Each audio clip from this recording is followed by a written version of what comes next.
सीमापुरी इलाके में 22 वर्षीय युवक नफीस की दर्दनाक हत्या ने राजधानी में अपराध और नशे के बढ़ते गठजोड़ को उजागर कर दिया है। नफीस चाय बेचकर अपने परिवार का गुजारा करता था, लेकिन उसका कसूर इतना था कि उसने नशे के धंधे पर सवाल उठाया और शायद यही सवाल उसकी जान ले गया। घटना शुक्रवार देर रात की है, जब नफीस अपनी दुकान पर बैठा था। उसी इलाके में स्मैक बेचने वालों का ठिकाना था, जिसकी वीडियो कुछ दिन पहले वायरल हुई थी।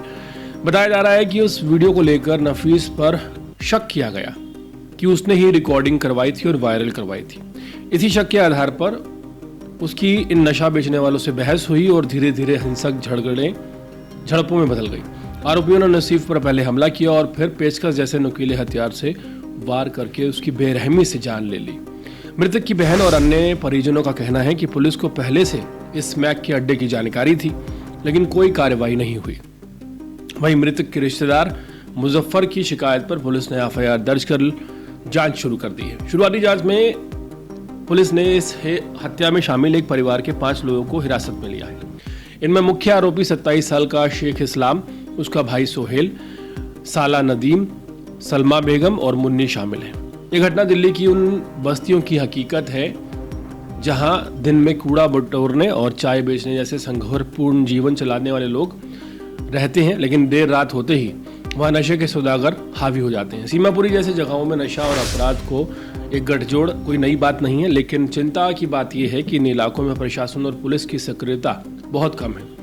नफीस की हत्या केवल एक हत्या नहीं, बल्कि उन हजारों युवाओं की आवाज़ को कुचलने जैसा है जो ईमानदारी से काम करके जिंदगी जीना चाहते हैं और नशे के खिलाफ आवाज़ उठाते हैं, लेकिन आसपास का माहौल उन्हें जिंदा नहीं रहने देता। अब सवाल उठता है कि क्या इस घटना के बाद पुलिस सिर्फ आरोपियों की गिरफ्तारी तक सीमित रह जाएगी या फिर नशे के पूरे रैकेट पर कोई ठोस कार्रवाई करेगी? क्या सीमापुरी जैसी बस्तियों को नशे से मुक्त करने की दिशा में कोई बड़ा कदम उठाया जाएगा, या नफीस की जान यूं ही एक संख्या बनकर, एक आंकड़ा बनकर रह जाएगी?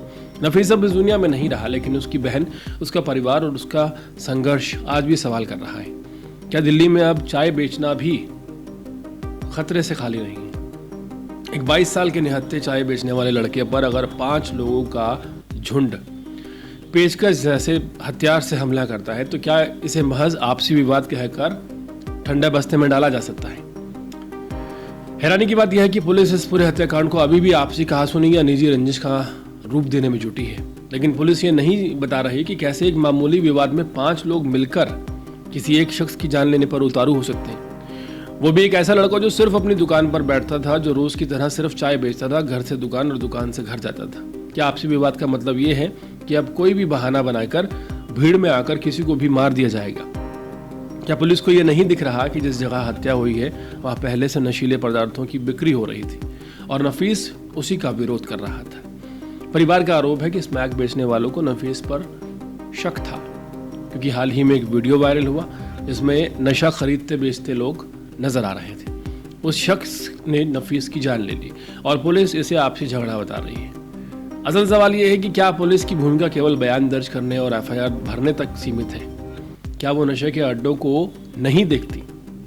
क्या उसे नहीं पता कि इलाके में कौन नशे का काम कर रहा है? इस पूरे मामले में न सिर्फ एक परिवार को उजाड़ दिया है, बल्कि ये भी दिखा दिया है कि दिल्ली की झुग्गी बस्तियों में कानून का डर नहीं बचा है। अब जरूरत है इस बात की कि पुलिस सिर्फ आरोपियों को पकड़ने तक सीमित ना रहे, बल्कि पूरे नेटवर्क पर कार्रवाई करे और ईमानदारी से यह माने कि कोई साधारण झगड़ा नहीं, बल्कि नशे के खिलाफ खड़े होने की सजा मिली है।